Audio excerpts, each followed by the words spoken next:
आज हम अपने एंशियंट हिस्ट्री के प्रैक्टिस सीरीज में देखेंगे मौर्य साम्राज्य से संबंधित महत्वपूर्ण एमसीक्यू। इसमें कुल 53 एमसीक्यू हैं। अगर आपके 30 प्लस सही होते हैं तो आप इसमें सही क्वालिफाई रहेंगे। तो चलिए देखते हैं आज का एमसीक्यू। हम आगे बढ़ें। अब इससे पहले इस चैनल को सब्सक्राइब कर लिए जिससे आपको नोटिफिकेशन मिलता रहे। चलिए, पहला क्वेश्चन कह रहा है, निम्नलिखित शिलालेखों में से कौन सा एक अशोक के राज्य क्षेत्र के पूर्वोत्तम भागों में स्थापित किया गया था। मतलब सबसे पूर्व में शिलालेख है जो सबसे पूर्वोत्तर क्षेत्र को अभिव्यक्त करता है। पहला कह रहा है बराबर पहाड़ी गुफा शिलालेख। दूसरा कह रहा है धौली मुख्य शिलालेख मुख्य राजदेश। सी कह रहा है सहस्रम गौड़ शिलालेख। तीसरा डी कह रहा है लावरिया अराराज स्तंभ राजदेश। तो बताइए इनमें से कौन सबसे पूर्व में स्थापित शिलालेख है। उम्मीद है सभी लोगों ने अपना आंसर लगा लिया होगा। इसमें जिन लोगों ने धौली लगाया है बिल्कुल सही है। धौली मुख्य शिलालेख राजदेश ये सबसे पूर्व में स्थित है और ये कहाँ पे स्थित है? उड़ीसा के भुवनेश्वर में स्थित है। अन्य के बारे में अगर हम देख लें तो बराबर की पहाड़ी कहाँ स्थित है? तो बराबर की पहाड़ियाँ बिहार के जहानाबाद जिले में स्थित है। अगर देख लें सहस्रम गौड़ शिलालेख कहाँ स्थित है? तो सहस्रम गौड़ शिलालेख ये भी स्थित है बिहार के रोहतास जिले में। अगर लावरिया अराराज स्तंभ राजदेश देखें तो ये कहाँ स्थित है? तो ये भी बिहार के चंपारण जिले में स्थित है। तो उम्मीद आपको सबके बारे में समझ में आ गया होगा। चलिए अगला क्वेश्चन देखते हैं। अगला क्वेश्चन कह रहा है कि किस बौद्ध मूल ग्रंथ में मौर्य सम्राट अशोक का विवरण समाहित है। ए कह रहा है विनय पिटक, बी कह रहा है सूत पिटक, सी कह रहा है अभिधम पिटक, डी कह रहा है महावामस। तो बताइए इसमें से किसमें अशोक का विवरण दिया हुआ है। उम्मीद है सभी लोगों ने अपना आंसर लगा लिया होगा। जिन लोगों ने डी लगाया है उनका बिल्कुल सही है। इसका आंसर डी है महावामस। महावामस के बारे में थोड़ा सा अगर समझ लें तो ये पाली भाषा में लिखा गया था जिसमें बौद्ध धर्म के इतिहास का विवरण है। इसमें मौर्य सम्राट का विवरण दिया हुआ है। और इसको देखिए, इन तीनों को देख लें तो ये तीनों जानते हैं क्या है? ये तीनों त्रिपिटक, इसको बौद्ध धर्म में इसको त्रिपिटक कहते हैं। इसमें बुद्ध के उपदेशों को लिखा गया है। तो उम्मीद है आपको समझ में आ गया होगा। और सूत पिटक के बारे में देख लें तो सूत पिटक में क्या क्या है? बुद्ध के सिद्धांतों के और उनके उपदेशों को संकलित किया गया सूत पिटक में। विनय पिटक में क्या कहा गया? तो विनय पिटक में संघ के नियमों का वर्णन किया गया। अभिधम पिटक के बारे में देख लें तो अभिधम पिटक में बुद्ध के गहन और दार्शनिक सिद्धांतों का संकलन किया गया अभिधम पिटक में। तो उम्मीद आपको सब समझ में आ गया होगा। चलिए अगला क्वेश्चन देखते हैं। अगला क्वेश्चन कह रहा है कि भारत के बौद्ध स्तूपों के बारे में निम्नलिखित में से कौन सा सही नहीं है। पहला कथन कह रहा है कि स्तूप उपासना को प्रचलन में लाने में अशोक ने एक महत्वपूर्ण भूमिका निभाई। दूसरा कथन कह रहा है कि ये बुद्ध और अन्य मठवासियों में स्मृति शेषों के आधार पर, मतलब उनकी जो यादें होती है उसके आधार पर थे, यहाँ भंडार किए जाते थे उनकी जो यादें थी, जो मठ मतलब बुद्ध के और अन्य मठवासियों के उनकी यादें यहाँ पे रखी जाती थी। तीसरा कह रहा है कि ये ग्रामीण इलाकों में होते थे। डी कह रहा है ये व्यापारिक मार्गों के नज़दीक होते थे। तो बताइए इनमें से कौन सा कथन सही है। उम्मीद है सभी लोगों ने आंसर लगा लिया होगा। अगर जिन लोगों ने इसमें सी लगाया है, मतलब ये ग्रामीण इलाकों में होते, तो ये बिल्कुल सही लगाया आपने, क्योंकि ये ज़्यादातर ऐसे जगह पे पाए जाते थे। ये ग्रामीण इलाकों में नहीं थे, ये शहरी इलाकों में रहते थे। तो जिन लोगों ने सी लगाया उनका बिल्कुल सही है। बाकी सारे इसमें जो दिए हुए डिटेल ये बिल्कुल सही है। ये व्यापारिक मार्गों के नज़दीक पाए जाते थे, तो ये भी बिल्कुल सही है। व्यापारिक मार्ग ज़्यादा शहरों के आसपास होते थे, न कि ग्रामीण इलाकों में। तो उम्मीद है आपको समझ में आ गया होगा। अगला क्वेश्चन देखते हैं। अगला क्वेश्चन है मेगास्थनीज कौन था। तो ये तो सभी लोग लगा लेंगे। इसको पढ़ने की डिटेल हमें नहीं लगता कि पढ़ने की जरूरत है, फिर भी पढ़ देते हैं। तो पहला कथन कह रहा है चंद्रगुप्त मौर्य का राज्यसभा में यूनानी राजदूत था। दूसरा कह रहा अशोककालीन में यूनानी व्यापारी था। तीसरा कह रहा है मतलब सी कह रहा है गुप्तकालीन यूनानी व्यापारी था। डी कह रहा है हर्षकालीन चीनी तीर्थयात्री था। इसमें सभी लोगों ने उम्मीद है आंसर लगा लिया होगा। जिन लोगों ने इसमें ए को सही माना उनका बिल्कुल सही है। मेगास्थनीज जो था ये यूनानी शासक सेल्यूकस निकेटर का राजदूत था जो चंद्रगुप्त मौर्य के दरबार में आया था। इसने ही इंडिका लिखी थी जो कि पाटलिपुत्र से वर्णन करता है। पाटलिपुत्र का जिसमें इंडिका में वर्णन किया गया है। और मेगास्थनी के इंडिका का मतलब मूल स्रोत नहीं मिला हुआ है। इसको लेकर के कुछ बाद के लेखकों ने लिखा था, उसके आधार पे हम मतलब मौर्य साम्राज्य के बारे में विवरण देते हैं। चलिए अगला क्वेश्चन देखते हैं। अगला क्वेश्चन कह रहा है कि अशोक के शिलालेखों के बारे में निम्नलिखित कथनों पर विचार कीजिए। पहला कथन कह रहा है कि प्रमुख शिलालेख, यहाँ पे देखिए 13वें शिलालेख में कलिंग अभियान के कारण हुए वेदनाओं मतलब दर्द मतलब उनको इस मतलब पश्चाताप से हुए उसके अनुताप में अभिलिखित करता है। ये जो 13वां शिलालेख है अशोक के जो कलिंग अभियान किया था उसकी वेदनाओं को व्यक्त करता है, ये 13वां शिलालेख। और अगला कह रहा है कि ये 10वां शिलालेख जो है अशोक की लुम्बिनी यात्रा को अभिलिखित करता है। अगर देखें अगला तो 12वां शिलालेख जो कहता है कि प्रमुख शिलालेख 12वां जो अशोक द्वारा स्थापित नए वर्ग के अधिकारी धम्म महामत्तों को निर्देशित करता है। चौथा कथन कह रहा है कि प्रमुख शिलालेख जो 12वां शिलालेख है सभी संप्रदायों के प्रति सहनशीलता दिखाने का को कहता है। तो बताइए इनमें से कौन सा कथन सही है। तो इनमें जिन लोगों ने डी लगाया है उनका बिल्कुल सही है, क्योंकि इसमें जो 2 है मतलब 10वां अभिलेख ये कहता है, मतलब यहाँ पे देखिए लुम्बिनी की यात्रा के संबंध में जो कह रहा है विवरण दिया हो ये बिल्कुल गलत है। 10वां शिलालेख में अशोक के 10वां अभिलेख था, उसमें कहा गया था राजाओं और अधिकारियों को प्रजा हित में सोचना चाहिए और धर्म नीति की श्रेष्ठता पर बल देना चाहिए, ये ऐसा विवरण दिया हुआ। तो बाकी सारे विवरण यहाँ पे सही हैं। 13वां शिलालेख में कलिंग युद्ध में मारे गए लोगों के प्रति वेदना का उल्लेख किया गया 13वें में। अगर देख ले 12वें में क्या लिखा गया, तो 12वें अभिलेख में ये कहा गया कि धर्म महामात्रों इसमें स्त्रियां, पुरुषों और अन्य अधिकारियों की नियुक्ति की चर्चा किया गया है 12वें में। उम्मीद है आपको समझ में आया होगा। चलिए अगला क्वेश्चन देखते हैं। अगला क्वेश्चन का निम्नलिखित में से किस राजदेश में से बौद्ध धर्म के साथ अशोक का संबंध प्रकट होता है। तो बताइए इसमें से कौन से वाले लिखा है। प्रधान शिलालेख राजदेश 13वां, शिलालेख राजदेश 6, लघु शिलालेख राजदेश 1, स्तंभ राजदेश 4। उम्मीद है सभी लोगों ने अपना आंसर लगा लिया। वो ये थोड़ा सा जटिल क्वेश्चन हो जाता। तो इसमें लघु शिलालेख राजदेश 1 में दिया गया है। मतलब प्रथम लघु शिलालेख में से ज्ञात होता है कि बौद्ध धर्म ग्रहण करने के 2.5 वर्ष तक वह उपासक था, साधारण उपासक था, मतलब सिंपल उपासक था ये अशोक। लेकिन जब उसने क्या हुआ कि कोई उद्यान वगैरह नहीं किया था इसमें। चलिए ये कोई खास इंपॉर्टेंट क्वेश्चन है, तो इस पर ज़्यादा टाइम बर्बाद करने की कोई जरूरत नहीं है। यहाँ पे बस याद रखिए कि इसका लघु शिलालेख में दिया गया है कि मतलब अशोक और बौद्ध धर्म के संबंध प्रकट किए गए, तो वो पहला था। लघु शिलालेख राजदेश प्रथम में दिया गया था। चलिए अगला क्वेश्चन देखते हैं। निम्नलिखित में से किस राजदेश में नाम अशोक उत्कीर्ण किया गया है। ये महत्वपूर्ण है, इसको बताइए कौन सा सही है। पहला कह रहा है, एक कथन कह रहा है कि शाहबाजगढ़ी का बड़ा राजदेश। दूसरा कह रहा है मास्की स्थित छोटा चट्टान राजदेश। सी कह रहा है कि धौली का बड़ा चट्टान राजदेश। डी कह रहा है कंधार स्तंभ। उम्मीद है सभी लोगों ने अपना आंसर लगा लिया होगा। जिन लोगों ने मास्की का छोटा चट्टान राजदेश 1 लगाया है बिल्कुल सही है। ये वही वाला है जो हमने पीछे देखा था, लघु शिलालेख राजदेश 1, तो इसी में है। इसमें क्या लिखा गया है, शाहबाजगढ़ी में स्थित अभिलेख है जो आधुनिक पाकिस्तान में के पेशावर जिले में अवस्थित है। ठीक ना। इस लिपि में न तो ब्राह्मी लिखी हुई है और न ही खरोष्टी है। इस शिलालेख में मानव और पशु के चिकित्सा खोलने का वर्णन दिया गया है।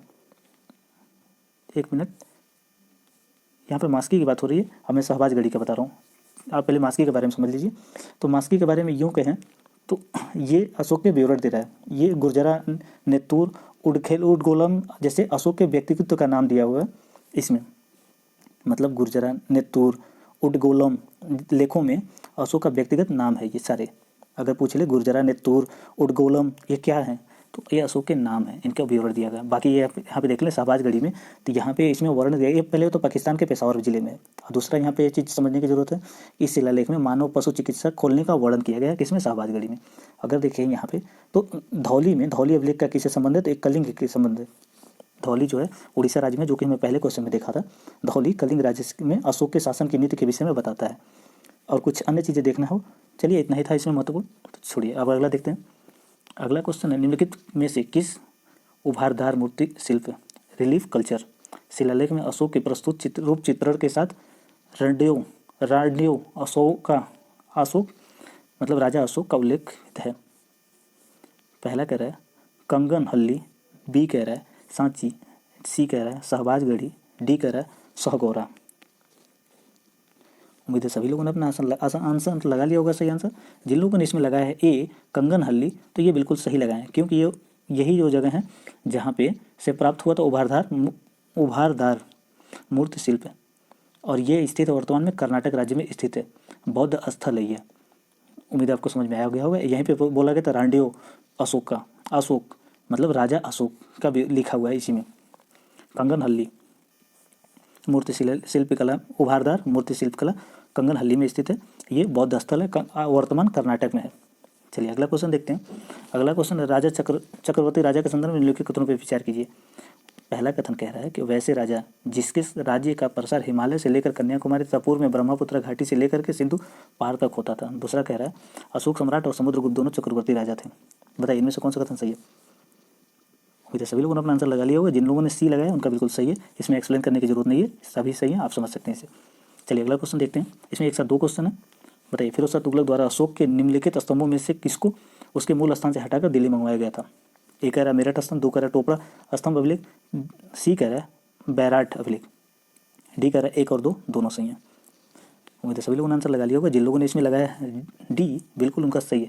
मेरठ स्तंभ दिल्ली मंगवाया गया था, और टोपरा ये हरियाणा का एक जगह है, वहाँ से मंगवाया गया था, दिल्ली फिरोज शाह तुगलक ने मंगवाया था। तो ये बिल्कुल सही था, इसका सही आंसर डी है, दोनों सही था। अगर अगला क्वेश्चन देखें तो निम्नलिखित में से किस अभिलेख में अशोक के नाम का उल्लेख किया गया है? तो बताइए किस अभिलेख में अशोक के नाम का उल्लेख किया गया है? हमने पिछले क्वेश्चन में देख लिया है, तो उम्मीद है आप सभी लोगों ने आंसर लगा लिया होगा। ये प्रथम लघु शिलालेख में अशोक के नाम का उल्लेख किया गया है। चलिए अगला क्वेश्चन देखते हैं। अभी हमने देखा था इस क्वेश्चन को, अब नहीं समझ में आ रहा तो यहाँ से आप देख सकते हैं। इसी वाले क्वेश्चन में हमने देखा था कंगन हल्ली वाले में ही हमने देखा था, तो यहीं से आपको इसका आंसर मिल जाता, प्रथम लघु शिलालेख। तो ये कर्नाटक में है, तो उम्मीद है आपको समझ में आ गया। यहाँ पे 3 स्थान मास्किक, नटूर और उलगोलम तथा मध्य प्रदेश में गुर्जरा से मिला हुआ है इसके विवरण, प्रथम लघु शिलालेख। समझ में आ गया होगा। चलिए अगला क्वेश्चन देखते हैं। अगला क्वेश्चन, अशोक के अभिलेखों के संदर्भ में निम्नलिखित कथनों पर विचार कीजिए। पहला कथन कह रहा है अशोक के अभिलेखों के सहारे अपनी प्रजा को संबोधित करने वाला पहला भारतीय राजा था। जो अशोक था, ये मतलब 13वां क्वेश्चन कह रहा है, पहला कथन इसका, अशोक अभिलेखों के सहारे अपनी प्रजा को संबोधित करने वाला पहला राजा था। दूसरा कथन कह रहा है इन अभिलेखों को 5 श्रेणियों में बांटा जाता है। तीसरा कथन कह रहा है ये अभिलेख सिर्फ ब्राह्मी लिपि में हैं। बताइए इनमें से कौन सा कथन सही है? उम्मीद है सभी लोगों ने इसको आंसर बड़ा धूमधाम से लगा लिया होगा, क्योंकि उनको पता होगा कि ब्राह्मी, खरोष्टी लिपि और यूनानी में भी तक पाए गए हैं। तो जैसे ही आप 3 को कट करेंगे तो आपको सही आंसर मिल जाएगा। सही आंसर आपका हो जाएगा ए। जिन लोगों ने ए लगाया था उनका बिल्कुल सही है। अगर इसका विवरण देखना हो, चलिए इसका क्या विवरण करें, सभी इसमें तो सही ही है, सॉरी इसमें तो केवल तीसरा गलत था। अगर आपको देखना है तो ब्राह्मी, खरोष्टी, आप एक बार बुक खोल के देख लीजिएगा इस चीज़ को, क्योंकि ज़्यादा एक्सप्लेन करेंगे तो बहुत टाइम लग जाएगा। चलिए अगला क्वेश्चन देखते हैं। अगला क्वेश्चन है सम्राट अशोक के कलिंग युद्ध के संदर्भ में निम्नलिखित में से कौन सा कथन असत्य है? बताइए कलिंग युद्ध के संबंध में कौन सा कथन असत्य है? पहला कह रहा है अशोक ने राजा बनने के बाद केवल कलिंग युद्ध किया। दूसरा कथन कह रहा है इस युद्ध के संदर्भ में अशोक के अभिलेखों में सत सहर्ष शब्द का प्रयोग किया गया। सी कह रहा है कलिंग युद्ध राज्याभिषेक के 8 वर्ष के बाद किया था अशोक ने। डी कह रहा है इस युद्ध का वर्णन 11वें शिलालेख में किया गया। तो बताइए इनमें से कौन सा कथन असत्य है? उम्मीद है सभी लोगों ने आंसर लगा लिया होगा। जिन लोगों ने इसमें डी लगाया है उनका बिल्कुल सही है, क्योंकि हमने पहले ही क्वेश्चन में देखा था कि 11वें शिलालेख में कलिंग के युद्ध का वर्णन नहीं है, 13वें शिलालेख में, 13वें 13th वाले में है। हमने इसको देख चुके हैं पहले क्वेश्चन में, पहले दूसरे क्वेश्चन में आया था, तो वही हमने इसको देख लिया था। अगर उसके आधार पर आप करते हैं तो आप सभी लोगों ने सही लगा लिया होगा। डी इसका सही आंसर है, क्योंकि 13वें शिलालेख में। बाकी सारी बातें यहाँ पे सही हुई।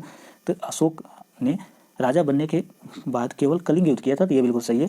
अगर दूसरा देखें तो युद्ध के संदर्भ में अशोक के अभिलेखों में सत सहर्ष शब्द का प्रयोग किया गया था, तो ये भी बिल्कुल सही है। अगर तीसरा देखें सी, कलिंग युद्ध राज्याभिषेक के 8वें वर्ष के बाद किया गया था, 8 वर्ष के बाद किया था, तो ये भी बिल्कुल सही है। चलिए अगला क्वेश्चन है अशोक की धम्म नीति के संदर्भ में निम्नलिखित कथनों पर विचार कीजिए। पहला कथन कह रहा है उसने हर हालत में शांति नीति ग्रहण की तथा अपनी सेना का विघटन कर दिया। दूसरा कह रहा है उसने बौद्ध धर्म से संबंधित स्थानों की यात्रा की। तीसरा कह रहा है उसने बौद्ध धर्म की तीसरी संगति का आयोजन करवाया था। बताइए इनमें से कौन सा कथन सही है? उम्मीद है सभी लोगों ने आंसर लगा लिया होगा। जिन लोगों ने सी लगाया उनका बिल्कुल सही है, कि पहला कथन कह रहा है कि उसने हर हालत में शांति की नीति का ग्रहण किया और अपनी सेनाओं का विघटन कर दिया। तो ये बिल्कुल सही है, वो काफ़ी तटस्थ नीति अपनाया था और अपने राज्य का विस्तार भी जारी रखा था, खत्म नहीं किया था, और सेनाएं उसके अभी भी जारी थी, सेना थी उसके बाद। तो पहला गलत हो जाता, बाकी सारी बातें सही हैं। चलिए अगला क्वेश्चन देखते हैं। अगला क्वेश्चन है अशोक द्वारा नियुक्त अधिकारियों के संदर्भ में निम्नलिखित कथनों पर विचार कीजिए। पहला कह रहा है कि धम्म महामात्र को अधिकारियों को पुरस्कार और दंड देने का अधिकार सौंपा गया था। जो धम्म महामात्र थे इनको पुरस्कार और दंड देने का अधिकार सौंपा गया था। दूसरा कह रहा है कथन समाज में धर्म प्रचार करने के लिए राजुक की नियुक्ति की गई थी। बताइए इनमें से कौन सा कथन सही है? जिन लोगों ने इसमें डी माना है उनका बिल्कुल सही है, क्योंकि राजुक जो थे इनको पुरस्कार और दंड देने का अधिकार दिया गया था, और धम्म महामात्र जो अधिकारी थे उनको धर्म का प्रचार करने के लिए नियुक्त किया गया था। ये आपको सभी लोगों को पता होगा, उम्मीद है सभी लोगों का सही हुआ होगा। डी इसका सही आंसर, क्योंकि दोनों गलत हैं, पलट दिए गए थे। चलिए अगला क्वेश्चन देखते हैं। अशोक द्वारा किए गए सामाजिक सुधारों के संदर्भ में निम्नलिखित कथनों पर विचार कीजिए। पहला कथन कह रहा है कि पशु पक्षियों के शिकार पर रोक लगाई। दूसरा कथन कह रहा है सभी प्रकार के सामाजिक उत्सवों को बंद करवा दिया। तीसरा कथन कह रहा है राज्य ने अनेकांत में एकता स्थापित करने का प्रयास किया। बताइए इनमें से कौन सा कथन सही है? उम्मीद है सभी लोगों ने अपना आंसर लगा लिया होगा। जिन लोगों ने डी लगाया उनका बिल्कुल सही है। देखिए अब यहाँ पे समझने की आवश्यकता है, क्योंकि ये ऐसे क्वेश्चन मेन से में भी पूछे जाते हैं। आपको याद होगा कि समझ रहे होंगे, अगर पढ़े हैं तो, नहीं पढ़े तो भी कोई बात नहीं, मैं समझा दे रहा हूँ। देखिए अशोक ने पशु पक्षियों के शिकार पर रोक लगा दी थी। अब इससे किसको प्रॉब्लम होगा? जितने ब्राह्मण थे वो क्या करते थे? यज्ञ करते थे। यज्ञ में किनकी बलि देते थे? पशु पक्षियों की बलि देते थे। अब रोक लगा देने से किसको समस्या होगा? ब्राह्मणों को। अब ब्राह्मणों को समस्या हुई तो फिर उनको लगा ये हमारा धर्म विरोधी काम कर रहा है, फिर उन्होंने मौर्य साम्राज्य को तोड़ने के लिए काम करना शुरू कर दिया। अब मौर्य साम्राज्य के विलय में अगर उनका सर विघटन की बात करेंगे तो वहाँ पे थोड़ा सा इसका उल्लेख कर सकते हैं आप, अगर मेंस में लिख रहे हैं तो। दूसरा कथन देखें, पहला तो सही था, दूसरा देखें सभी प्रकार सामाजिक उत्सव को बंद करवा दिया। अब बताइए, ब्राह्मण जो होते हैं वो मंदिरों में उत्सव ना होंगे तो उनकी कमाई कैसे होगी, उनका साम्राज्य कैसे चलेगा, वो कैसे काम करेंगे, तो फिर उनको भी समस्या होने लगी, अन्य भी वर्गों को समस्या होने लगी, ये चीज़ें थी।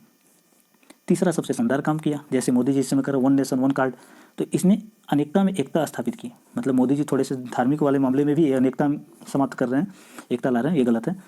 इन्होंने क्या कहा था कि मतलब एक थाली में हजारों तरह के रहें, मतलब सभी तरह के कल्चर रहें, लेकिन सभी एक साथ मिलजुल के रहें कि एक दूसरे से लड़े ना। अशोक ने ये काम किया था, अनेकता में एकता, सभी रहें एक साथ लेकिन अनेक रूप में रहें, अलग अलग कल्चर में, मतलब रंगीन रहे एक तरह से कहें तो इसमें सभी सही था। आपको एक्सप्लेनेशन उम्मीद है समझ में आया होगा। चलिए अगला क्वेश्चन देखते हैं। अगला क्वेश्चन कह रहा है कि अशोक ने से पूर्व निम्नलिखित में से किस शासक ने शांतिवादी नीति को अपनाया था? बताइए, इनमें से किसने अपनाया था? ए कह रहा है चंद्रगुप्त मौर्य ने, बी कह रहा है अखनातून ने, सी कह रहा है सेल्यूकस ने, डी कह रहा है दार्यबहु। बताइए किसने अपनाया था? ये 14वीं सदी ईसा पूर्व में इसने अपनाया था। अब इसके आधार पे आप बताइए। ये था अखनातून, ये इजिप्ट का था, ठीक, 14वीं सदी ईसा पूर्व का था। ये अशोक से पहले शांतिवादी नीति अपनाने वाला शासक था। आप लोगों ने इसका फोटो बहुत सारे हिस्ट्री के बुक में देख रखे होंगे, आप एक बार सर्च करके देख लीजिएगा। बड़ा शानदार आदमी है ये, काफ़ी ज़्यादा विद्वान था, सूर्य के बारे में भी नॉलेज रखना इसको पसंद था, ये बहुत विद्वान आदमी था अपने समय में। चलिए अगला क्वेश्चन देखते हैं। मौर्य काल के संदर्भ में निम्नलिखित कथनों पर विचार कीजिए। पहला कह रहा है कौटिल्य ने राजा को धर्म प्रवर्तक कहा। दूसरा, शीर्षस्थ अधिकारी तीर्थ कहलाते थे। तीसरा कथन कह रहा है कि पढ़ मतलब 3/4 तोले के सोने का सिक्का होता था।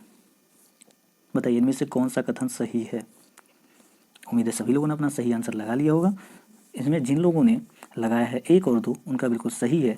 यहाँ पे पढ़ जो था 3/4 तोले का सोने का सिक्का नहीं था, ये चांदी का सिक्का था।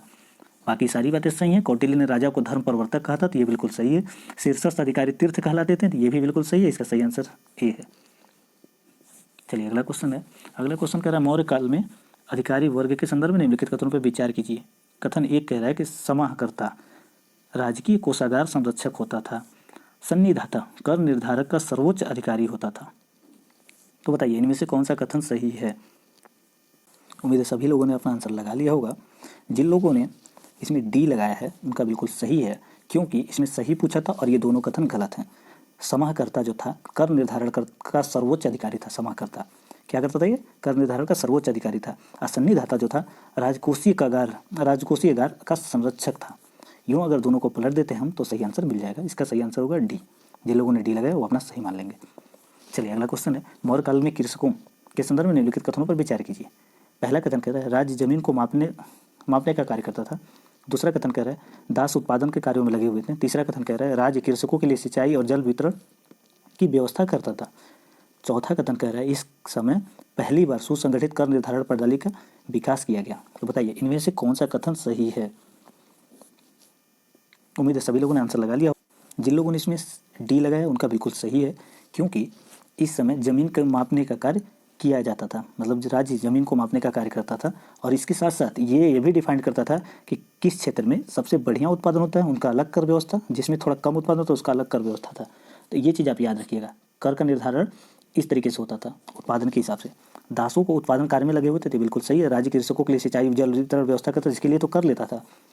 चौथा देखते इस समय पहली बार सुसंगठित कर निर्धारण प्रणाली विकसित हुई, तो ये भी बिल्कुल सही है। इसी वजह से हमने बताया ना कि एक मतलब हाई यील्ड वाले एरिया थे, एक लो यील्ड वाले एरिया थे, मतलब उच्च उत्पादन वाले, एक लो कम उत्पादन वाले, तो इसके आधार पर कर लगाया जाता। तो यही तो हो गया सुसंगठित कर व्यवस्था।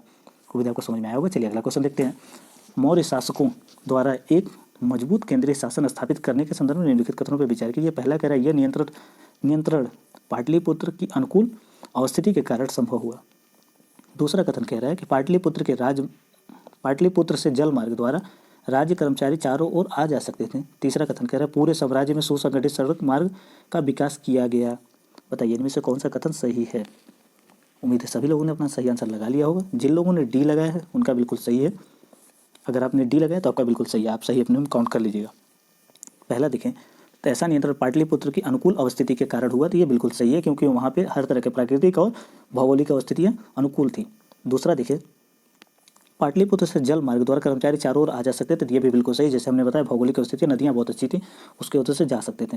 पूरे साम्राज्य में सुसंगठित सड़क मार्ग का विकास था, तो ये भी बिल्कुल सही है। मौर्य शासन के विकास मजबूत होने के लिए, केंद्रीय शासन के मजबूत होने के कारण ये भी थे। तो इसका सही आंसर डी है। जिन लोगों ने डी लगाया था उनका बिल्कुल सही है। चलिए अगला क्वेश्चन देखते हैं। अगला क्वेश्चन कह रहा है मौर्य काल की वास्तुकला के संदर्भ में निम्नलिखित में से कौन सा एक असत्य है। पहला कह रहा है ए, बड़े पैमाने पर पत्थरों की इमारत बनाने का कार्य आरंभ हुआ। दूसरा कह रहा है पत्थर के स्तंभ राजस्थान में तैयार किए जाते थे। सी कह रहा है मौर्य शिल्पियों ने बौद्ध भिक्षुओं के लिए निवास के लिए चट्टानों को काटकर गुफा बनाई। डी कह रहे इस काल में पांडु रंग वाले बलुआ पत्थर के एक ही टुकड़े से बना स्तंभ उन्नत तकनीक का ज्ञान का उदाहरण है। बताइए कहाँ पे कौन सा इसमें से गलत है। उम्मीद है सभी लोगों ने अपना आंसर लगा लिया होगा। इसमें जिन लोगों ने लगाया है यहाँ पे देखें बी, उनका बिल्कुल सही है, क्योंकि बी यहाँ पे गलत है। पत्थर के स्तंभ राजस्थान में नहीं वाराणसी में बनाए जाते थे, तो ये बिल्कुल सही आंसर होता। अगर यहाँ वाराणसी दिया होता तो इसका आंसर सही हो गया बी, क्योंकि चुनार के पत्थर जो चूना पत्थर के होते थे, बलुआ पत्थर चुनार, ये वाराणसी में बनाए जाते थे, न कि राजस्थान में। बाकी सारी बातें सही थी। अगला क्वेश्चन देखते हैं। अगला क्वेश्चन कह रहा है कि निम्नलिखित में से कौन अंतिम मौर्य सम्राट था। ए कह रहा है कुणाल, बी कह रहा है बृहद्रथ, सी कह रहा है जालौक, डी कह रहा है उज्जैन। उम्मीद है सभी लोगों ने आंसर सही लगा लिया। जिन लोगों ने बृहद्रथ को माना उन बिल्कुल सही है। पुष्यमित्र शुंग ने इसकी हत्या कर शुंग वंश की स्थापना की थी। चलिए अगला क्वेश्चन देखते हैं। मौर्य काल के संदर्भ में निम्नलिखित में से कौन सा सही नहीं है। इसमें बताना कौन सा सही नहीं है मौर्य काल के संदर्भ में। पहला कह उज्जैन और तक्षशिला के अधिकारियों का स्थानांतरण होता था। दूसरा कह इस काल में आहत रजत मुद्राओं का प्रचलन नहीं था। सी कह रहा है पूर्वोत्तर भारत में सर्वप्रथम पकाई हुई ईंटों का प्रयोग। डी कह रहा सातवाहनों ने मौर्य शासन प्रणाली का अनुकरण किया। तो बताइए इनमें से कौन सा कथन सही है। तो चलिए यहाँ पे देखते हैं, हम बता रहे हैं इसमें कौन सा सही नहीं है। देखिए बी केवल इसमें सही नहीं है। इस काल में आहत रजत मुद्राओं का प्रचलन नहीं था, तो ये बिल्कुल गलत है। इस काल में आहत रजत मुद्राओं का प्रचलन था, जिसमें मयूर पर्वत अर्धचंद्राकार छाप वाले आहत रजत मुद्राएं मान्य थी, और ये मुद्राएं कर वसूली और अधिकारियों के वेतन भुगतान के लिए सुविधाजनक थी। तो उम्मीद आपको समझ में आ गया। अगर पहला देख लीजिए तो ये बिल्कुल सही है। उज्जैन और तक्षशिला अधिकारियों का स्थानांतरण होता रहता था। सी देखें तो पूर्वोत्तर भारत में सर्वप्रथम पकी हुई ईंटों का प्रयोग हुआ, तो ये भी बिल्कुल सही है। यहाँ पे अलग अलंकृत कुएं भी पाए गए थे, तो ये भी बिल्कुल सही है। अगर देखें डी सातवाहनों ने मौर्य शासन प्रणाली का अनुकरण किया, तो बिल्कुल सही है। चलिए अगला क्वेश्चन है मौर्य साम्राज्य के संदर्भ में निम्नलिखित कथनों पर विचार कीजिए। पहला कथन करेगा इसकी स्थापना 321 ईसा पूर्व चंद्रगुप्त मौर्य ने की थी। दूसरा कह रहा है मौर्य शासकों का उल्लेख जैन, बौद्ध और पौराणिक ग्रंथों एवं संस्कृत वाड्यम में मिलता है। तीसरा कह रहा है अशोक के अधिकांश अभिलेख प्राकृतिक भाषा में थे। चौथा कह रहा है अरमेइक यूनानी लिपियों का प्रयोग दक्षिण भारत से प्राप्त कुछ अभिलेखों में किए गए थे। तो बताइए इनमें से कौन सा कथन सही नहीं है। इसमें सही है पूछा है। बताइए इनमें से कौन सा कथन सही है। उम्मीद है सभी लोगों ने अपना आंसर लगा लिया होगा। इसमें जिन लोगों ने लगा रखा है सी, उनका बिल्कुल सही है, क्योंकि यहाँ पे अगर देखें तो दक्षिण भारत में कह रहा है कि अरमेइक और यूनानी लिपियों का प्रयोग दक्षिण भारत में किया गया था, तो बिल्कुल गलत है। ये दक्षिण भारत में नहीं किया गया था, ये प्रयोग किया गया था उत्तर पश्चिम भारत में, मतलब पाकिस्तान अफगानिस्तान रीजन में ये प्रयोग किया गया था। तो चौथा गलत हो जाता है। चौथा कट कर दीजिए, बाकी सारी बातें सही थी। अशोक के अधिकांश अभिलेख प्राकृत भाषा में थे, तो बिल्कुल सही है। मौर्य शासकों का उल्लेख जैन, बौद्ध ग्रंथ और पौराणिक ग्रंथों तथा संस्कृत के वाड्य में मिलता है, तो ये बिल्कुल सही है। इसकी स्थापना 321 ईसा पूर्व में हुई थी, चंद्रगुप्त मौर्य ने की थी, तो ये भी बिल्कुल सही है। चंद्रगुप्त मौर्य ने चाणक्य की सहायता से की थी, तो ये बिल्कुल सही है। इसका सही आंसर था सी। जिन लोगों ने सी लगाया था उनका बिल्कुल सही है। चलिए अगला क्वेश्चन देखते हैं। मौर्य साम्राज्य में 5 प्रमुख राजनीतिक केंद्रों का वर्णन मिलता है। निम्नलिखित में से इनमें से कौन से सम्मिलित थे। पहला कह रहा है पाटलिपुत्र, दूसरा कह रहा है तक्षशिला, तीसरा कह रहा उज्जैनी, चौथा कह रहा है अंग, पांचवा कह रहा है काशी। तो बताइए इनमें से कौन सा सही है। उम्मीद है सभी लोगों ने अपना आंसर सही लगाया होगा। इसमें अगर देखें तो जिन लोगों ने ए लगाया है उनका बिल्कुल सही है। पाटलिपुत्र, तक्षशिला और उज्जैनी ये तीनों थे, लेकिन इन तीनों के अलावा कौन से थे। तो पाटलिपुत्र आप लोगों ने देख लिया, तक्षशिला भी देख लिया, उज्जैनी भी देख लिया। अब अगला देखिए तोसल था और सुवर्णगिरी था। 3 तो देख लिए थे, तोसल और सुवर्णगिरी याद रखिएगा। 5 थे प्रमुख राजनीतिक केंद्र। वो 5 कौन थे। पाटलिपुत्र, तक्षशिला, उज्जैनी और तोसली था और सुवर्णगिरी था। तो ये 5 याद रखिएगा। इसका सही आंसर ए है। चलिए अगला क्वेश्चन देखते हैं। जिन लोगों ने ए लगाया था उनका बिल्कुल सही है। अगला क्वेश्चन कह रहा है कि मौर्य काल के संदर्भ में निम्नलिखित कथनों पर विचार कीजिए। तक्षशिला उज्जैनी दोनों लंबी दूरी वाले महत्वपूर्ण व्यापारिक मार्ग थे। स्वर्णगिरी स्वर्णगिरी आंध्र में स्थित सोने की खदान थी। तो बताइए इनमें से कौन सा कथन सही है। उम्मीद है सभी लोगों ने आंसर लगा लिया होगा। जिन लोगों ने ए लगाया उनका बिल्कुल सही है। तक्षशिला और उज्जैनी दोनों लंबी दूरी वाले महत्वपूर्ण व्यापारिक मार्ग थे। यहाँ से राजाओं को बहुत सारे मतलब यूँ समझिए कि इनाम मिलते थे, जैसे कि सोने, मतलब यूँ कहिए तो बहुत सारे इनाम मिलते थे इनको। यहाँ से इनसे व्यापारी जो आते थे इनको बहुत सारे क्या कहते हैं उसको चढ़ावा देते थे, कह लीजिए तो राजा को, तो वो सही था। अगर स्वर्णगिरी देखें तो स्वर्णगिरी आंध्रा में नहीं है, आंध्र में नहीं है। स्वर्णगिरी स्थित है कर्नाटका में। आप लोग KGF का नाम सुनो, KGF फिल्म आ रहा है, उससे भी देख करके इसको कर सकते हैं। तो वहाँ पे सोने की बात की गई है, तो यही वाला है। स्वर्णगिरी आंध्र प्रदेश में नहीं है, कर्नाटक में, तो इसलिए दूसरा गलत हो जाता है, एक सही है। चलिए अगला क्वेश्चन देखते हैं। अगला क्वेश्चन कर मेगास्थनीज ने सैनिक गतिविधियों के संचालन के लिए एक समिति का उल्लेख किया था। मेगास्थनी ने अपने इंडिका में सैनिक गतिविधियों के संचालन के लिए एक समिति का उल्लेख किया था। दूसरा कथन कह रहा है कि अशोक के अधिकांश धम्म के माध्यम से लोगों का जीवन इस संसार में और इसके बाद के संसार में अच्छा रहेगा। अशोक ने ऐसा कहा था क्या? बताइए इनमें से कौन सा कथन सही है।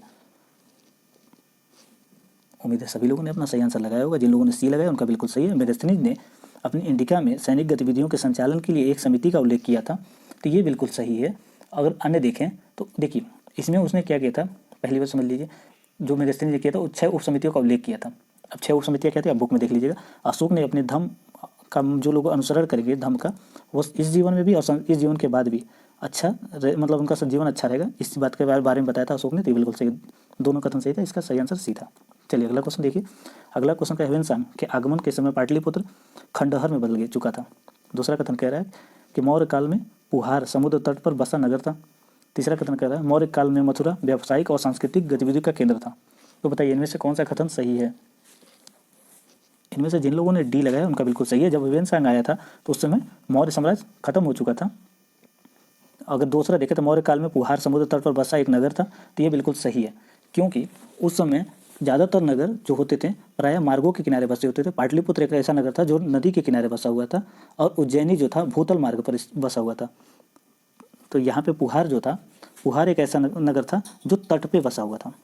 अब देखें अगला तीसरा कह रहा है इसमें जो था, तो मौर्य काल में मथुरा व्यावसायिक और सांस्कृतिक गतिविधियों का केंद्र था, तो ये बिल्कुल सही था। इसका सही आंसर डी है। जिन लोगों ने डी लगाया था उनका बिल्कुल सही है। चलिए अगला देखते हैं। अगला क्वेश्चन कह रहा है कि मौर्य साम्राज्य के प्रशासन के संदर्भ में निम्नलिखित कथनों में से कौन सा सही है, आपको सही बताना है। पहला कह रहा है सन्निधाता मूल्य और कर संग्रह का शीर्ष अधिकारी था। दूसरा कह रहा है अशोक ने विभिन्न सामाजिक समूहों तथा धर्म का प्रचार करने वाले के लिए धम्म महामात्र नियुक्त किए थे। तो बताइए इनमें से कौन सा कथन सही है। जिन लोगों ने इसमें केवल 2 लगाया उनका बिल्कुल सही है, क्योंकि अभी हमने देखा है कि यहाँ पे जो नियुक्तियाँ हुई थी, जैसे कि सन्निधाता जो था वो किस लिए था।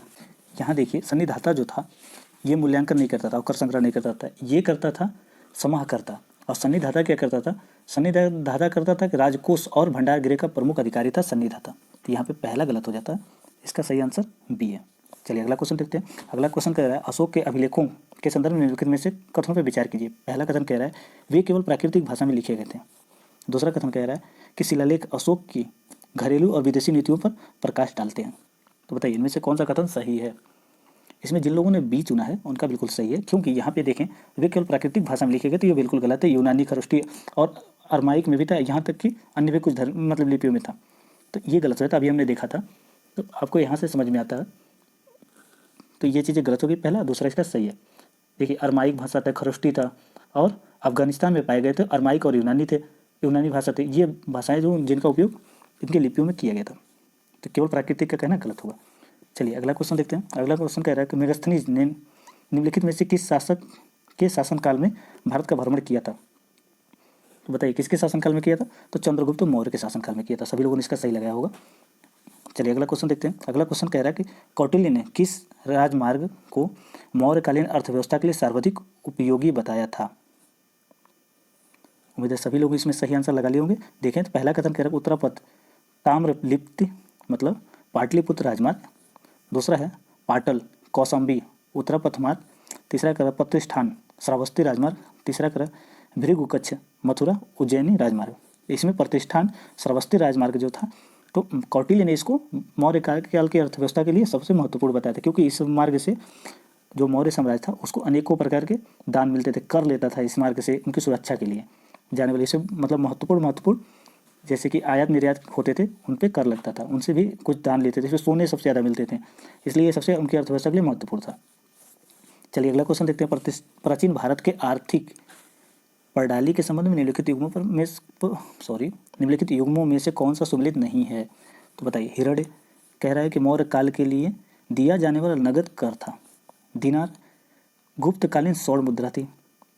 सी कह रहा है उर्दंग गुप्तकालीन सिंचाई करता। मासक मौर्यकालीन तांबे का सिक्का था। तो बताइए इनमें से कौन सा सुमेलित नहीं है? उम्मीद है सभी लोगों ने अपना आंसर लगा लिया होगा। हिरण्य जो था, हिरण्य क्या था? मौर्य काल में लिया जाने वाला नगद कर था, तो ये बिल्कुल सही है। दिनार गुप्तकालीन स्वर्ण मुद्रा थी, तो ये भी बिल्कुल सही। उद्रंग जो था गुप्तकालीन सिंचाई कर नहीं था, भूमि कर था। ये यहाँ पे भूमि कर लगा देंगे तो ये सही हो जाएगा। इसी का सी आंसर सही था। अगर मासक देखें तो मासक मौर्यकालीन तांबे का सिक्का था, तो ये भी बिल्कुल सही है। ये मौर्यकालीन था मासक और मौर्य याद रखिएगा, दोनों को मोहम्मद दोनों में है, तो इसलिए याद रखिएगा मौर्यकालीन तांबे का सिक्का था मासक। चलिए अगला क्वेश्चन देखते हैं। अगला क्वेश्चन कह रहा है लोहे का प्रचुर प्रयोग, आहत मुद्राओं की बहुतायत, उत्तरी काला पालिशदार मृदभांड से प्रसिद्ध मिट्टी के बर्तन का भरमाड़, पक्की ईंटों घेरदार कुओं का प्रचलन, पूर्वोत्तर भारत में नगरों का उदय आदि किस काल में गंगा के मैदान के भौतिक संस्कृति का आधार थे? तो बताइए किस काल में थे ये? उम्मीद है सभी लोग लगा लिए होंगे मौर्य काल। अभी हमने देखा कि उस समय पक्की ईंटें घेरदार कुएं ये सारे मौर्य काल मतलब पूर्वोत्तर भारत में नगरों का उदय का ये प्रतीक थे, जो कि गंगा मैदान के भौतिक संस्कृति के आधार थे। तो ये मौर्य काल से संबंधित है। अभी हमने पिछले क्वेश्चन में इसको समझ लिया था, तो उम्मीद इसलिए हम पता है कि सभी लोगों ने सही लगाया होगा। चलिए अगला क्वेश्चन देखते हैं। ब्राह्मी और खरोष्टी लिपियों को किसने पढ़ा था? इसमें ज़्यादा सोचने की जरूरत नहीं, सभी लोग सही इसको लगाएंगे। जेम्स प्रिंसेप ने पढ़ा था। चलिए अगला देखते हैं। अगला क्वेश्चन है, यहाँ बताइए जेम्स प्रिंसेप जो था ईस्ट इंडिया कंपनी का किसका अधिकारी था? नीचे कमेंट बॉक्स में बताइए। छोड़िए मैं बता दे रहा हूँ, टकसाल अधिकारी था James Prinsep east India company का। चलिए अगला क्वेश्चन है, निम्नलिखित में से कौन से मौर्य इतिहास का साहित्यिक स्रोत है? पहला कह रहा है अर्थशास्त्र, दूसरा कह रहा है इंडिका, चौथा कह रहा है मनुचरित्रम और तीसरा कह रहा है मनुचरित्रम, चौथा कह रहा है मुद्रा राक्षस। तो बताइए इनमें से कौन सा मौर्य इतिहास का साहित्यिक स्रोत है? इसमें जिन लोगों ने लगा रखा है सी उनका बिल्कुल सही है। यहाँ कौटिल्य का अर्थशास्त्र, मेगास्थनीज का इंडिका, और यहाँ पे देखें तो मुद्रा राक्षस किसका है? तो मुद्रा राक्षस है विशाखा दत्त का। मुद्रा राक्षस विशाखा दत्त का है। तो ये सारे कौटिल्य यहाँ पे मौर्य साम्राज्य के इतिहास के बारे में साहित्यिक स्रोत हैं। लेकिन मनुचरित्रम जो है ये क्या है? मनुचरित्रम व्यक्त करता है अल्लाह सनी का एक पद। अल्लाह सनी पदना जो थे 15वीं-16वीं शताब्दी ईसा पूर्व में ईस्वी में, इन्होंने विजयनगर साम्राज्य के सामाजिक स्थितियों को विशेषकर जाति व्यवस्था का वर्णन, इसको मनुस्मृति से याद रखिएगा। मनुचरित्रम को मनुस्मृति से याद रखिएगा। ये भी सामाजिक की जाति वर्ग की व्यवस्था के बारे में बताता है। मनुचरित्रम, मनुस्मृति और मनुचरित्रम को आप इस तरीके से याद कर सकते हैं। विजयनगर साम्राज्य से संबंधित था और वहाँ पे सामाजिक विशेष जातियों का विवरण देता है। ये विशेष जातियों के बारे में, ये मौर्य साम्राज्य से संबंधित नहीं है मनुचरित्रम। बाकी सारे विवरण सही थे, जिन लोगों ने सी लगाया था उनका बिल्कुल सही था। अगला क्वेश्चन है, मौर्य प्रशासन के संदर्भ में सन्निधाता पद किससे संबंधित था? अभी हमने बताया था आपको, तो सभी लोगों ने उम्मीद इसका आंसर लगा लिया होगा। इसमें कोई सोचने वाली बात नहीं है, फिर भी देख लीजिए। पहला कथन कह रहा मूल्यांकन का उच्चतम प्रभार अधिकारी, दूसरा कह रहा है राजकोष एवं भंडार गृह का मुख्य संरक्षक, सी कह रहा है शहरों एवं कस्बों की देखभाल करने वाला दंडनायक, डी कह रहा है महल परिचारकों का मुखिया। इसमें जिन लोगों ने लगा रखा है अपना बी राजकीय कोष एवं भंडार गृह का मुख्य संरक्षक, तो उनका बिल्कुल सही है। 20 का सही आंसर है सन्निधाता क्या था? राजकीय कोष एवं भंडार गृह का मुख्य संरक्षक था। चलिए अगला क्वेश्चन है।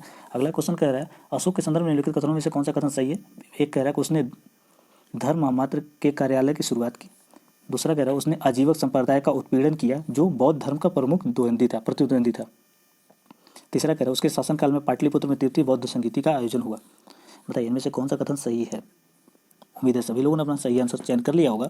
जिन लोगों ने इसमें 2 को कट किया है, क्योंकि अशोक जो था सभी धर्मों का संरक्षण करता था, सभी धर्मों को समान तरीके से देखता था। आप लोगों को पता होगा बराबर की पहाड़ियों को बनवा करके किसको दिया था? उसने दिया था आजीवक संप्रदाय को, जो बिहार में है उसको दिया था आजीवक संप्रदाय को। तो कैसे इनको दंड कर सकता, मतलब इनका उत्पीड़न कैसे कर सकता अशोक? तो 2 को जैसे ही आप कट करेंगे तो बी और सी कट जाएगा। और देखें तीसरा, तो तीसरा कथन सही है, तो ए अकेले कैसे सही हो सकता है? तो बी इसका सही आंसर है। उसने धर्म महामात्र के कार्यालयों की शुरुआत की थी, बिल्कुल सही है। उसके शासनकाल में पाटलिपुत्र में तृतीय बौद्ध संगीति हुई, तो ये भी बिल्कुल सही है। चलिए अगला देखते हैं। अगला क्वेश्चन कह रहा है कि जैन धर्म के संबंध में निम्नलिखित कथनों पर विचार कीजिए। पहला कथन, जैन धर्म में देवताओं के अस्तित्व को स्वीकार किया गया। दूसरा कथन कह रहा है बौद्ध धर्म के विपरीत जैन धर्म वर्ण व्यवस्था की आलोचना नहीं करता। बौद्ध धर्म के विपरीत जैन धर्म वर्ण व्यवस्था की आलोचना नहीं करता। तीसरा कह रहा है ऋषभ देव के सम्मान में श्रवण बेलगोला में कुंतेश्वर की प्रतिमा का निर्माण करवाया गया। तो बताइए इनमें से कौन सा कथन सही नहीं है। मेरे सभी लोगों ने सही आंसर लगा लिया होगा। इसमें जिन लोगों ने लगा रखा है सी, उनका बिल्कुल सही है, क्योंकि यहाँ पे श्रवण बेलगोला में ऋषभ देव का नहीं किया जाता। इनके बेटे जो थे बाहुबली, उनका किया जाता है। 12 वर्ष में इनका पूजा किया जाता है, 12 वर्ष बाद, हर 12 वर्ष बाद। तो ये बिल्कुल सही है। बाकी पहला देख ले तो जैन धर्म देवताओं के अस्तित्व को स्वीकार करता है, लेकिन उनको जीन से नीचे मानता है। अगर दूसरा देखें तो बौद्ध धर्म के विपरीत जैन धर्म में वर्ण व्यवस्था की आलोचना नहीं की गई, तो बिल्कुल सही है। बौद्ध धर्म में जहाँ वर्ण व्यवस्था की आलोचना की थी, जैन धर्म ने वहीं शांति छा लिया था इनके ऊपर।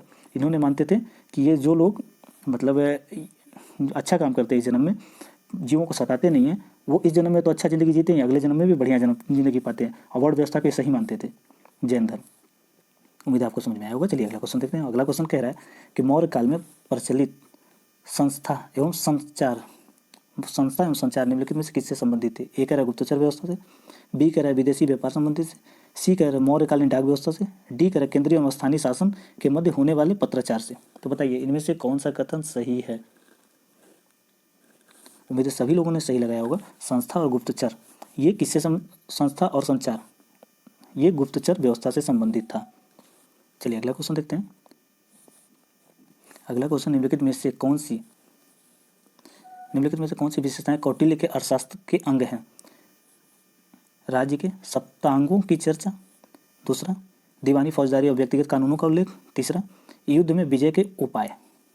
बताइए इनमें से कौन सा कथन सही है। उम्मीद है सभी लोगों ने सही आंसर लगाया होगा। तो पहले समझ लीजिए कि जो यहाँ पे देखिए कौटिल्य का जो अर्थशास्त्र था, ये एक पॉलिटिकल बुक था।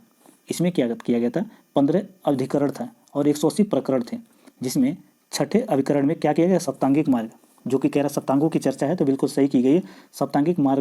सप्तांगिक यथा को मतलब दिया गया है, जो कि स्वामी, आत्मा, जनपद, दुर्ग, बल, कोष और मित्र जैसे इनका वर्णन किया गया है इसमें, तो ये बिल्कुल सही है। इसमें दीवानी फौजदारी व्यक्तिगत कानूनों का उल्लेख है, तो ये भी बिल्कुल सही है। युद्ध विजय के उपाय बताए गए हैं इसमें, तो ये भी बिल्कुल परफेक्ट है। युद्ध और संधि के अवसर आदि के विषय में इनमें वर्णन है, तो जिन लोगों ने डी लगाया था उनका बिल्कुल सही है। चलिए अगला क्वेश्चन देखते हैं। अगला क्वेश्चन कह रहे हैं निम्नलिखित कथनों पर विचार कीजिए। मौर्यकालीन स्तंभों की रचना एकल चट्टानों को काटकर नहीं बल्कि टुकड़ों में की गई थी, मौर्यकालीन। दूसरा कह रहा है लोमस ऋषि की गुफा को अशोक द्वारा बुद्ध धर्मियों के लिए संरक्षित किया गया था।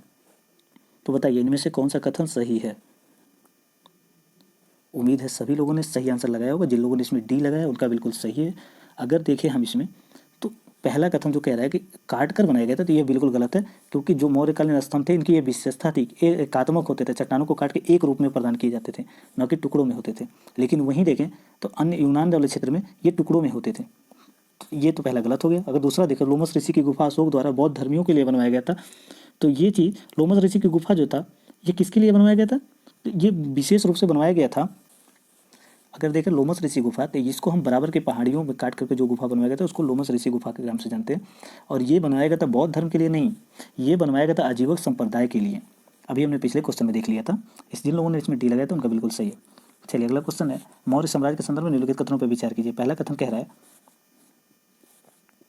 उज्जैनी इस साम्राज्य का एक प्रमुख राजनीतिक केंद्र था। दूसरा कह रहा है धम्म के संदेशों का प्रचार करने के लिए धम्म महामात्र नियुक्त किए गए थे। तो बताइए इसमें से कौन सा कथन सही है। जिन लोगों ने लगा रखा है सी, उनका बिल्कुल सही है। उज्जैन इस साम्राज्य का प्रमुख राजनीतिक केंद्र था, तो ये बिल्कुल सही है, क्योंकि अभी हमने देखा था कि जैसे कि तक्षशिला, उज्जैनी, तोसली और स्वर्णगिरी ये मुख्य राजनीतिक केंद्र थे, तो वहाँ से सही हो गया। अगर देखें धम्म के संदेशों को प्रचार करने के लिए धम्म महामात्र नियुक्त किए गए थे, तो ये भी बिल्कुल सही है। इसका सी आंसर सही है। चलिए अगला क्वेश्चन देखते हैं। मौर्य प्रशासन के संदर्भ में निम्नलिखित कथनों पर विचार कीजिए। पहला कह रहा है मौर्य साम्राज्य के पश्चिमी प्रांत की राजधानी तोसली थी। दूसरा कह रहा है कि एक प्रांत को चक्र कहा जाता था और यह राष्ट्रपाल नामक अधिकारी द्वारा प्रशासित होता था। किसके बारे में बताना, मौर्य प्रशासन के बारे में। तो बताइए इनमें से कौन सा सही है। अगर देखें तो इसमें जिन लोगों ने लगा रखा है बी उनका बिल्कुल सही है, केवल 2। मौर्य साम्राज्य के पश्चिमी प्रांत की राजधानी तोसली थी। तो ये चीज़ें थोड़ी सी गलत हैं। क्यों गलत है? क्योंकि पश्चिमी जो प्रांत था अवंती, उसकी राजधानी थी उज्जैन, न कि तोसली। तोसली नहीं थी, उज्जैन थी, अवंती वो प्रांत था। अगर देखें दूसरा, तो एक प्रांत को चक्र कहा जाता था और यह राष्ट्रपाल नामक अधिकारी द्वारा प्रशासित होता था। तो ये बिल्कुल सही है। जो यहाँ पे अवंती प्रांत था, ये राष्ट्रपाल नामक अधिकारी इसको प्रशासित करता था। तो ये बिल्कुल सही हो गया। इसका जिन लोगों ने बी लगाया बिल्कुल सही है। यहाँ पहला गलत हो गया, क्योंकि यहाँ पे होगा उज्जैन, न कि तोसली। चलिए अगला क्वेश्चन है, मौर्य काल में गंगा के मैदान की सांस्कृतिक साम्राज्य के सीमांत क्षेत्रों में फैल गई। मौर्य काल में गंगा के मैदान की संस्कृति साम्राज्य के सीमांत मतलब आसपास के क्षेत्रों में फैल गई। गंगा के मैदान की इस संस्कृति के क्या आधार थे? पहला कह रहा है उत्तरी काला पालीदार मेजबान, दूसरा कह रहा है पक्की ईंटों का प्रयोग, तीसरा कह रहा है छल्लेदार कुओं का प्रचलन, चौथा कह रहा है पूर्वोत्तर भारत में नगरों का उदय। इसमें जिन लोगों ने लगा रखा है डी, उनका बिल्कुल सही होगा, क्योंकि ये सारी चीज़ें विशेषताएं थी। क्यों? नई संस्कृत की। ये गंगा के मैदान में विस्तृत थी और ये मतलब हमने पहले देख लिया था, उत्तरी काला पालीदार मेजबान, पक्की ईंटों का प्रयोग, छल्लेदार कुओं का प्रयोग, पूर्वोत्तर भारत में नगरों का उदय, ये सारी विशेषताएं हमने पहले ही समझ लिया था। चलिए अगला क्वेश्चन देखते हैं। जिन लोगों ने डी लगाया था उनका बिल्कुल सही है। अगला क्वेश्चन कह रहा है निगाली सागर लघु स्तंभ लेख का संबंध किस धर्म से है? ए कह रहा है जैन धर्म, दो कह रहा है बौद्ध धर्म, सी कह रहा है भागवत धर्म, डी कह रहा है शैव धर्म। तो बताइए इनमें से कौन से धर्म से है निगाली सागर? निगाली सागर का संबंध है बौद्ध धर्म से। निगाली सागर नेपाल की तराई में स्थित है, जो यह बताता है कि मौर्य शासक अशोक यहाँ की यात्रा किया था। तो ये अशोक की यात्रा संबंधित है निगाली सागर लघु स्तंभ। चलिए अगला क्वेश्चन देखते हैं, और आज का ये लास्ट क्वेश्चन है। भारत में मुद्रा व्यवस्था के विकास के संदर्भ में बताना है। तो इसमें कह रहा है कि मौर्यकालीन सिक्कों पर केवल शासकों की आकृतियां खुदी होती थी, जबकि यूनानी शासकों द्वारा जारी किए गए सिक्कों पर शासकों की आकृतियों के साथ साथ उनका नाम खुदा होता था। दूसरा कथन कह रहा है प्रारंभिक सिक्कों पर खुदी हुई आकृतियों पर भारतीय प्रभाव अधिक है, जबकि प्रवर्ती काल के सिक्कों पर यूनानियों का प्रभाव व्यापक है। उम्मीद है आपको समझ में आया होगा। एक बार और दोबारा इसको समझा देते हैं। ये कह रहा है क्वेश्चन थोड़ा सा टफ क्वेश्चन है, इसको कहेंगे हार्ड क्वेश्चन, लेकिन इंपॉर्टेंट भी है। ये पहले पूछ चुका है, फिर से दोबारा भी इसको किसी तरीके से पूछने की संभावना है। पहला क्वेश्चन ये कह रहा है कि मौर्यकालीन सिक्कों पर केवल आकृति खुदी होती थी, जबकि यूनानियों के सिक्कों पर जारी किए गए सिक्कों पर शासकों की आकृति और उनका नाम भी खुदा होता था। मतलब यूँ कहें तो जो मौर्यकालीन सिक्के थे इन पर केवल आकृति होती थी, लेकिन जो यूनानी होते थे आकृति के साथ नाम भी होता। पहला कथन कह रहा है। दूसरा कथन कह रहा है कि प्रारंभिक सिक्कों पर खुदी आकृतियों पर भारतीय प्रभाव अधिक था, जबकि प्रवर्ती काल में सिक्कों पर यूनानियों का प्रभाव व्यक्त था। तो इसको देखिए, इसमें जिन लोगों ने डी लगाया है बिल्कुल सही है, क्योंकि दोनों कथन ये बिल्कुल गलत हैं। मौर्य काल के अंत तक सिक्कों पर केवल चिन्ह अंकित होते थे तथा उन पर किसी शासक का नाम या आकृति अंकित नहीं होती थी। यूनानी शासकों द्वारा जारी किए गए सिक्कों पर शासकों का नाम वो आकृति खुदी होती थी। तो समझ में आ गया आपने यहाँ पे जो दिया हुआ है कि मौर्यकालीन सिक्कों पर केवल आकृति खुदी होती थी। तो आकृति नहीं खुदी होती थी शासकों की, चित्र अंकित होता था, किसी चित्र का अंकन होता था उस पर, न कि आकृति होती थी। इसलिए पहला गलत हो गया। जो कि यहाँ पे दिया था यूनानियों के बारे में, तो ये बिल्कुल सेंटेंस सही था। देखिए यूपीएससी की यही तो विशेषता है, एक पार्ट क्वेश्चन मतलब एक जो देगा विकल्प उसमें 2-3 विकल्प हो जाएंगे। तो यहाँ पे मौर्यकालीन सिक्कों के बोला आकृति, तो ये गलत है। अगर दूसरे भाग में देखें तो भारतीय मुद्रा की कलात्मकता पर विदेशी विजेताओं का काफ़ी प्रभाव पड़ा। प्रारंभिक सिक्कों पर ग्रीक पौराणिक कथाओं और ग्रीक मूर्तिकलाओं का प्रभाव पड़ा। धीरे धीरे पौराणिक कथाएं ग्रीक तथा भारतीय दोनों स्रोतों से ली जाने लगी।